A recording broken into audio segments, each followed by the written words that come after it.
ଆସିବା କଥା।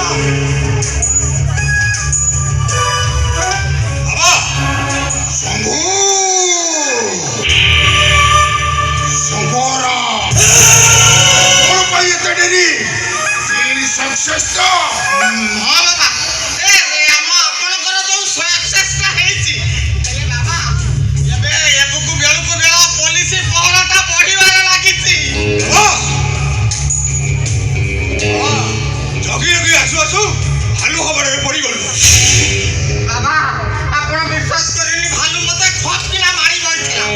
ମୋ ଭଣଜା ଯଦି ଠିକ ଟାଇମରେ ଗୁଳିଟା ନ ମାରିଥାନ୍ତା ସେ ଶଳା ଭାଲୁ ମତେ ଚାଟିଥାନ୍ତା ମାମୁ ଭଣଜାକୁ ପଛରେ କିଳିଥାନ୍ତା।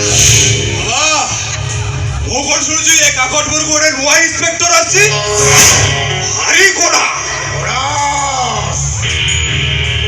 ସେମିତି ଅଛି। କେତେ ଅଫିସର ଆସିଲେଣି ଆଉ କେତେ ଅଫିସର ଗଲେଣି। ଆମ ଧନ୍ଦା କେହି ବନ୍ଦ କରିନାହାନ୍ତି। ଆଉଛି ଆମର